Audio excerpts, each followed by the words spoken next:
Power Paiba Mina Nangmanina, Masak Maming Palaga Nangmadu Nungaitre, Power Paiba Kangbunina, Moi Toning Matatorkani, Wapam si, Club ki BP Mana Haibani, Tha Padringai Koilas Kaiba, Adusu, Lambidumaki Koila Taba Luidringai. Quality maintain Torga Tagadamani Hairuba, Club ki Vice President Dasu, Contractor Amadi Atay Myoshingna, Kihan Kanganba, Tap Torpakaya Yauki Hairi. Matam sang na Koilas Tabiraktraba, Saurak na kilometer ahumuk sangba, Kairem Bikok Lamkai Dagi, Heirok Part-2 Thoksom Lekai Pauriba, Inter-Village Road Asiki sanction amount 1.94 crore ni. Thabak asi Thoubal Okram Dagi N Babu Kobo Myoy Mana Subani Hairi. Bitjeng Taminasi, Heirok Prajagi Pendraba Wakat. Direct MLA Masamok Photo Kangok Sala Kauraga, now Kari Kangana and Taptore, Puan. I said the yellow with Puan. MLA Masamakna. Perja, I am a set Pagilabini, the same higher of the go. So was hanging there, I don't like really. What's anyway happened to Myro, how you pour by you can put in a go. Went on to the Torcani. Ising lunching school no more. Hello, was our Lambisino, Tarapagan, is at Payadabsi. Garia so Gumba, Levapur, set by the lane of Titler. Mataumas a Kangdana, Amadi, Senzatum Zadeam, Chopna Tabatori, Musing, Kanano, Aduga Karigi Damakta, Kanana, Makuibu, Matau Haptuna, Sig Gumba, quality out of a level that Tabaka Wangambano Hyperset.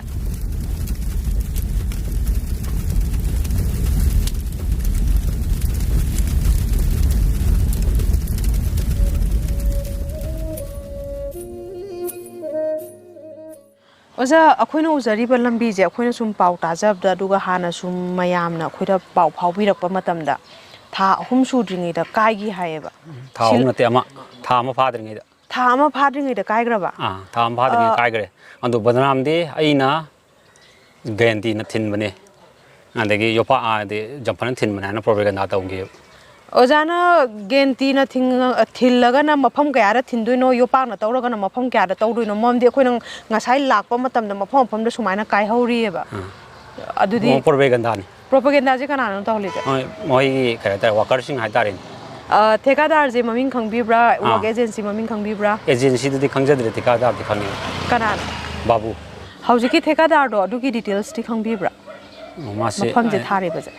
thekadar thabak suri misirawa Hoi. Tabuk Susan Okram Babu was Okram Babu Kadai the gear. Thoubal Tawala Topam the gi. Okram the Thoubal Okram the gi. Huziki Babu Hariba music Saga Pau Pona give a labor. Paunagi among the Dam Torque on the Kari Hana not have to raise it. Dapse, Sigi Han, Sigi WBM loading among say. Say the Mohoina Balusing and Tad, the Vida, Lambisi, a sea some lacanishina. Try and ban back at the neighbor. I do see may I meet the gas and trying to get one tarakba. And the game na wang po pidagina thoksom lekai matiak tu na so try pan pakhan ba adai da ina yet fighter ni marak si try pan pak ma atai tai matai ani sina try pan palaga maya sina try pan pak tri kai gini yaro ko lo na khara complain tong na dagi try pan du di moi namna meeting tong na pakhan len lo re pakhan gre ba pakhan ge makha da WBM lo bu kan se da moi na balu singan tha da WBM lo rok pane ba WBM lo ko da ina loi khokal hal le ba adu lo ding da seng mo ki di hana le rim koila si lok thok khraga che du yaw bu di hoi che du yaw han lo koila si lok thok khraga balu singan ga leveling sem laga adai da WBM lo dong ne hoi adu gi du ma sung tong tong da bi dai da mo khoina nampu dai da WBM lo silak pai tare ade mamang gi kharam goi di mo khoni yana da WBM lo da bi dai da taw re ba sidagina lamlo mari phang WBM lo hon gi ba oh adudi moina dumaina quality laitana semok paduna neba sima mani quality laitana memje arugo jana habi jigi matung in nadi ahamba thadumakta da kaireba mi thadara loi gibdo mi thada matam kyam jangna thage matam jikha sangi yam kuina dinate adu exactly di khangau dreba ko matam kitang sangi di nong singi phim phatabni nong adum chusin giduna mo so kitang di thindagi ba adudi hauji kari ba mafam je lekai natraga maigai ji gi kari khanari ge dum kari je dum laibak ne khalladra natraga amu khanari thahan gadra akoi gi nan mo khoi ga yana bai makha pon amu ri tongni haigim ne ba adu moi November tha da tongni haibne adu November tha da to birak tab dagi hauji khon to phon pai gi drep thika o moi hape thajab am di pirame ba ꯑꯗꯨꯒꯤ ꯃꯇꯨꯡꯗꯗꯤ ꯂꯩꯀꯥꯏꯒꯤ ꯅꯠꯇ꯭ꯔꯒ ꯃꯥꯏꯀꯩꯁꯤꯒꯤ ꯑꯣꯏꯅꯗꯤ ꯈꯣꯜꯂꯥꯎ ꯂꯩꯕ꯭ꯔꯥ ꯅꯠꯇ꯭ꯔꯒ ꯃꯈꯥ ꯇꯥꯅ ꯑꯦꯛꯁꯟ ꯂꯧꯒꯅꯤ ꯍꯥꯏꯕꯒꯤ ꯀꯝꯄ꯭ꯂꯦꯟ ꯊꯥꯡꯒꯠꯀꯅꯤ ꯍꯥꯏꯕꯩꯗꯤ ꯂꯩꯕ꯭ꯔꯥ ꯑꯩꯈꯣꯏꯅ ꯑꯩ ꯏꯁꯥꯅ ꯈꯔ ꯆꯦꯟꯖꯔꯤꯁꯤ ꯅꯠꯇꯅ ꯑꯇꯩꯒꯤꯗꯤ ꯊꯣꯏꯅ ꯀꯝꯄ꯭ꯂꯦꯟ ꯍꯥꯏꯗꯤ ꯑꯄꯨꯟꯕ ꯀ꯭ꯂꯕ ꯑꯩꯈꯣꯏꯒ ꯈꯔ ꯆꯦꯟꯃꯤꯟꯅꯔꯤꯁꯤ ꯅꯠꯇꯅ ꯑꯇꯩꯗꯤ ꯀꯝꯄ꯭ꯂꯦꯟ ꯊꯣꯏꯅ ꯍꯥꯏꯗꯤ ꯑꯗꯨꯒ ꯊꯦꯀꯥꯗꯥꯔ ꯕꯥꯕꯨꯒꯤ ꯁꯥꯏꯠꯇꯒꯤ ꯀꯤꯍꯜꯂꯛꯄ ꯂꯩꯈ꯭ꯔꯦ ꯍꯥꯏꯁꯦ ꯀꯃꯥꯏꯅꯅꯣ ꯀꯤꯍꯜꯂꯛꯄ ꯍꯥꯏꯁꯤ ꯍꯣꯏ ꯊꯤꯀꯥꯗꯥꯔ ꯕꯥꯕꯨꯇ ꯅꯠꯇꯦꯗ ꯑꯗꯨꯗꯤ ꯃꯤ ꯃꯁꯤꯡ ꯌꯥꯝꯈ꯭ꯔꯦ ꯗꯞ ꯇꯧꯔꯛꯄꯗꯤ ꯀꯃꯥꯏꯅ ꯀꯔꯤ ꯃꯇꯥꯡꯗꯅꯣꯕ ꯇꯧꯔꯛꯏꯁꯦ ꯅꯪ ꯀꯌꯥꯝ ꯐꯥꯎꯕꯅꯣ ꯀꯌꯥꯝ ꯈꯪꯕ ꯃꯤꯅꯣ ꯍꯥꯠꯇꯣꯛꯑꯣꯔꯣ ꯈꯣꯠꯂꯣ ꯍꯥꯏꯗꯤ ꯅꯣꯡꯃꯩꯐꯥꯎ ꯄꯜꯂꯒ ꯉꯥꯡꯈ꯭ꯔꯦꯕ ꯀꯅꯥꯅꯣ ꯉꯥꯡꯉꯛꯏꯁꯦ ꯑꯁ ꯃꯌꯥꯝ ꯑꯗꯨꯗꯤ ꯄꯥꯔꯁꯦꯅꯦꯜ ꯑꯣꯏꯅ ꯍꯥꯏꯕ ꯅꯨꯡꯉꯥꯏꯔꯣꯏ ꯍꯥꯏꯕ ꯃꯔꯝꯗꯤ ꯍꯧꯖꯤꯛ ꯄꯋꯥꯔ ꯄꯥꯏꯔꯤꯕ ꯀꯥꯡꯕꯨꯅꯤꯅꯀꯣ ꯃꯣꯏꯅ ꯇꯧꯅꯤꯡꯗ ꯇꯧꯔꯛꯀꯅꯦꯕ ꯑꯩꯈꯣꯏꯅ ꯄꯋꯥꯔ ꯂꯩꯇꯕꯅꯤꯅ ꯄꯋꯥꯔ ꯄꯥꯏꯔꯤꯕ ꯀꯥꯡꯕꯨꯅ ꯉꯥꯡꯕꯅꯤꯅ ꯑꯩꯈꯣꯏꯅ ꯑꯗꯨꯗꯩꯗ ꯀꯟꯅ ꯍꯥꯏꯗꯤ ꯃꯁꯛ ꯃꯃꯤꯡ ꯄꯜꯂꯒ ꯍꯥꯏꯁꯤꯅꯦ ꯗꯥꯏꯔꯦꯛ MLA ꯃꯁꯥꯃꯛ ꯐꯥꯎꯗ ꯈꯪꯗꯣꯛ ꯆꯠꯂꯒ ꯀꯧꯔꯒ ꯅꯈꯣꯏ ꯀꯔꯤ ꯈꯪꯗꯣꯏꯅꯣ ꯍꯥꯏꯅ ꯗꯞ ꯇꯧꯔꯛꯑꯦ ꯐꯨꯋꯥꯟ ꯑꯁꯤꯗ ꯌꯦꯜꯂꯛꯄ ꯃꯣꯏꯗꯤ ꯐꯨꯋꯥꯟ MLA ꯃꯁꯥꯃꯛꯅ ꯑꯩꯉꯣꯟꯗ ꯃꯤꯡ ꯍꯥꯏꯔꯛꯑꯣ ꯑꯩ ꯊꯣꯛꯄ ꯇꯧꯒꯦꯅ ꯑꯣꯀꯦ ꯂꯝꯕꯦꯜꯁꯦ ꯍꯩꯔꯣꯛꯀꯤ ꯈꯛꯇꯪ ꯅꯠꯇꯦ ꯃꯐꯝꯁꯤꯗ ꯍꯩꯔꯣꯛ ꯃꯥꯏꯀꯩ ꯂꯥꯛꯄ ꯍꯩꯔꯣꯛꯇꯒꯤ ꯐꯥꯎꯔꯒ ꯆꯠꯄ ꯃꯤꯑꯣꯏ ꯈꯨꯗꯤꯡꯃꯛꯅ ꯂꯥꯟꯒꯗꯧꯔꯤꯕ ꯃꯐꯝꯅꯤ ꯃꯁꯤꯗ ꯑꯁꯨꯛ ꯌꯥꯝꯅ ꯃꯊꯧ ꯃꯁꯛ ꯈꯪꯗꯅ ꯑꯃꯗꯤ ꯁꯦꯟꯖꯥ ꯊꯨꯝꯖꯥꯗ ꯌꯥꯝ ꯆꯣꯞꯅ ꯊꯕꯛ ꯇꯧꯔꯤꯕ ꯃꯤꯑꯣꯏꯁꯤꯡꯁꯦ ꯀꯅꯥꯅꯣ ꯑꯗꯨꯒ ꯀꯔꯤꯒꯤꯗꯃꯛꯇ ꯀꯅꯥꯅ ꯃꯈꯣꯏꯕꯨ ꯃꯊꯧ ꯍꯥꯞꯇꯨꯅ ꯁꯤꯒꯨꯝꯕ ꯀ꯭ꯋꯥꯂꯤꯇꯤ ꯌꯥꯎꯗ꯭ꯔꯕ ꯂꯦꯚꯦꯜꯗ ꯊꯕꯛ ꯇꯧꯕ ꯉꯝꯕꯅꯣ ꯍꯥꯏꯕꯁꯦ ꯃꯁꯤ ꯑꯩꯈꯣꯏꯅ ꯄꯥꯎꯈꯨꯝ ꯊꯤꯃꯤꯟꯅꯕ ꯆꯪꯉꯤ ꯋꯥꯔꯤꯁꯦ ꯍꯩꯔꯣꯛꯀꯤ ꯈꯛꯇ ꯅꯠꯇꯕ꯭ꯔꯥ ꯃꯅꯤꯄꯨꯔ ꯄꯨꯝꯕꯒꯤ ꯑꯣꯏꯕ꯭ꯔꯥ ꯍꯥꯏꯅ ꯈꯟꯖꯩ ꯏꯁꯥꯒꯤ ꯃꯤꯡ ꯑꯃꯗꯤ ꯂꯩꯐꯝ ꯑꯝꯇ ꯍꯥꯏꯕꯤꯌꯨ ꯑꯩ ꯍꯩꯔꯣꯛ ꯄꯥꯔꯠ 3 ꯉꯥꯔꯧꯊꯦꯟꯗꯒꯤ ꯂꯥꯏꯁ꯭ꯔꯝ ꯑꯔꯨꯟ ꯍꯩꯔꯣꯛ ꯄꯥꯔꯠ 1 ꯑꯃꯗꯤ 3ꯒꯤ ꯚꯤꯂꯦꯖ ꯋꯥꯇꯔ ꯑꯦꯟड ꯁꯦꯅꯤꯇꯦꯁꯟ ꯀꯃꯤꯇꯤꯒꯤ ꯏꯁꯥꯃꯛ ꯁꯦꯀ꯭ꯔꯦꯇꯔꯤꯅꯤ 1 and 3 ꯑꯅꯤꯃꯛꯀꯤꯀꯣ ꯍꯧꯖꯤꯛ ꯑꯩꯈꯣꯏꯅ ꯎꯔꯤꯕ ꯂꯝꯕꯤꯁꯦ ꯁꯤ 1ꯁꯨ ꯐꯥꯎꯔꯤꯅꯤ 3ꯁꯨ ꯐꯥꯎꯔꯤꯅꯤ ꯅꯠꯇ꯭ꯔꯥ ꯁꯤ ꯂꯝꯕꯤꯁꯦ ꯑꯩꯈꯣꯏꯅ ꯇꯥꯖꯕꯗ ꯊꯥꯔꯤꯕ ꯊꯥꯗꯨꯃꯛꯇꯗ ꯑꯗꯨꯝ ꯀꯥꯏ ꯍꯥꯏꯌꯦꯕ ꯊꯥꯕ ꯂꯣꯏꯗ꯭ꯔꯤꯉꯩꯗ ꯀꯗꯥꯏ ꯐꯥꯎ ꯆꯨꯝꯕ ꯋꯥꯐꯝꯅꯣ ꯁꯦ ꯑꯩ ꯇꯥꯏꯐꯦꯠ ꯈꯪꯕꯗ ꯃꯁꯤ ꯃꯦ ꯖꯨꯟ ꯑꯗꯨꯋꯥꯏꯗ ꯑꯣꯏꯔꯝꯗꯧ ꯃꯥꯜꯂꯦ ꯁꯤ ꯀꯣꯏꯂꯥꯁꯦ ꯊꯥꯈꯤꯕꯁꯦ ꯆꯞ ꯆꯥꯕꯗꯤ ꯈꯪꯗ꯭ꯔꯦ ꯑꯗꯣ ꯊꯥ ꯑꯃꯒ ꯑꯗꯨꯝ ꯍꯞꯇꯥꯗꯤ ꯐꯥꯈꯤꯗ꯭ꯔꯦ ꯑꯗꯨꯝ ꯀꯥꯏꯈ꯭ꯔꯦ ꯑꯣ ꯊꯥꯁꯨ ꯅꯠꯇꯦ ꯍꯞꯇꯥꯁꯨ ꯐꯥꯈꯤꯗ꯭ꯔꯦ ꯊꯥ ꯐꯥꯗ꯭ꯔꯦ ꯑꯗꯨꯝ ꯀꯥꯏꯈ꯭ꯔꯦ ꯂꯝꯕꯤꯁꯦ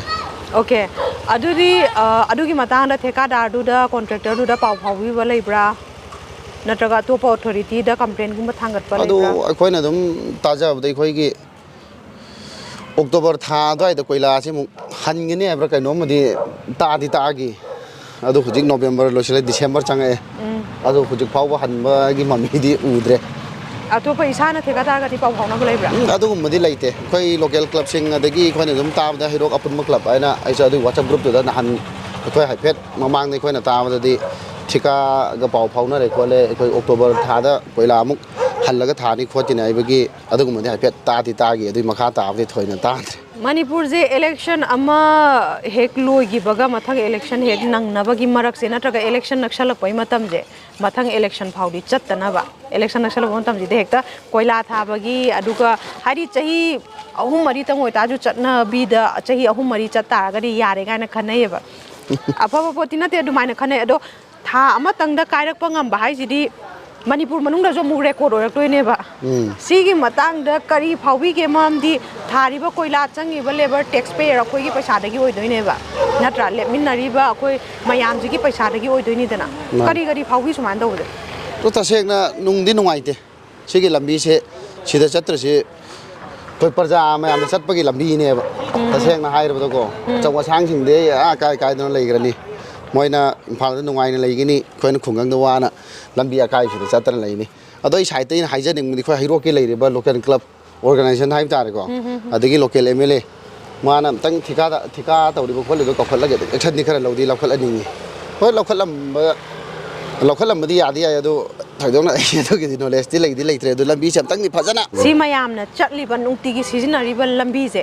ꯁꯤꯒꯤ ꯃꯇꯥꯡꯗ ꯂꯩꯔꯤꯕ ꯃꯤꯌꯥꯝꯁꯤꯅ ꯄꯦꯟꯅꯗ꯭ꯔꯦ ꯍꯥꯏꯕꯁꯦ MLA ꯁꯨꯡꯁꯣꯏ ꯁꯣꯏꯗꯅ ꯇꯥꯔꯝꯒꯅꯤ ꯈꯜꯂꯤ ꯑꯩꯈꯣꯏꯒꯤ ꯋꯥꯈꯜꯗ ꯑꯗꯨ ꯋꯥꯐꯝꯗ ꯑꯗꯨꯝ ꯆꯤꯡꯅꯕ ꯂꯩꯕ꯭ꯔꯥ ꯇꯥꯔꯝꯃꯣꯏ ꯀꯥꯏꯅ ꯈꯟꯕ ꯂꯩꯕ꯭ꯔꯥ ꯍꯣꯏ ꯀꯔꯤꯒꯤ ꯇꯥꯔꯝꯒꯅꯤꯗ MLAꯅ ꯑꯝꯇꯪꯗꯤ ꯌꯦꯡꯁꯤꯜꯍꯟꯅꯤꯡꯉꯤ ꯑꯦꯛꯁꯟ ꯂꯧꯈꯠꯍꯟꯅꯤꯡꯉꯤ ꯁꯤꯒꯤ ꯊꯕꯛ ꯁꯨꯔꯤꯕ ꯊꯤꯀꯥꯗꯥꯔ ꯑꯗꯒꯤ ꯃꯔꯤ ꯂꯩꯅꯕꯁꯤꯡꯗꯨꯀꯣ ꯇꯧꯍꯟꯅꯤꯡꯉꯤ ꯑꯗꯣ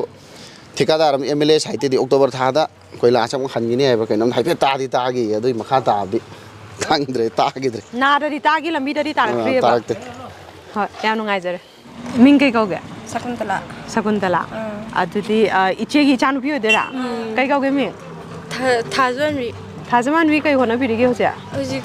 ꯁ꯭ꯀꯨꯜ ꯂꯥꯏꯔꯤꯛ ꯇꯝꯂꯤ ꯂꯥꯏꯔꯤꯛ ꯇꯝꯃꯤ aduga kai kana oidono iche Iya, jangan pihan nih. ijanu pi ahanne oh ming kai kauge nirupama ipam da koi ba lai ra kamai tawno Ipam da bade lak pani, ikoi naung pa. ipam da nong phaduk sumaina koi thok pirak pa je sida hek tha gi ba tha du da kai gi ba lambi ne ba kari phawi ge Nungai ti. sumaina tha gi ba tha du mak da kai ba lambi thengna bira ba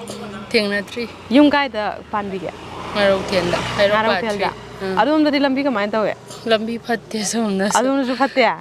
as lambi je ma ma ta re tu de thajaman bi lambi nungai ta ba je school chat pada college ali ra school da adu di thajaman bi na school chat pa matam da lambi nungai ta ba je sida khudong thiba kum ba thokpa yaw pra kamai tawe Kudung TV nó mình giàu ha giàu vậy yawe kamai na ga tawe còn cái từ cái quên cái school cái là can đó nung cái tao rồi ở can đó gari cái tâm nó cái thầu vít đó can adu da ising do lon chong jala ni इसकी इसी loan चंग सिले school में वो हलक पसु रहा और Chatpe yada lambi si nung utara pakan ni chatpe yada si. Gari sa ugumba lebak puro puro chatpe do lainap tit leba. Main tahu lo chatpe yada. hoi adu di koila sare ga na harau bom lai tre ne ko ichi da mo hang jara ge ne ije ri sida dum lai ra bani na ko upun wai phun ji am hawe lambi je koila si thare haira kan da yam mawong ta da na tha ba ma le yam pan ju tha ba ma le ko adu ga lambi je amu pak thok han na bo hona ba da ju khana sai na ba thokhi ba ma le kai kamai na tawgi ga 시기 박토고 하나를 까노 아마나 뭐 시기 스마인 타비아로 예 아마나 뭐 시장이 타도 면에 칼 숨jet네 야이바 가나 바이 thajaman bi lambi ji ki mata na kai haininge lambi ji phajan thaniŋe duga school chatpadasu phajana thaniŋe di nong chu ba matam da gari na laikom kapsile aduna phajana thaniŋe ta phajana thaninge si tang ne bo ko thank you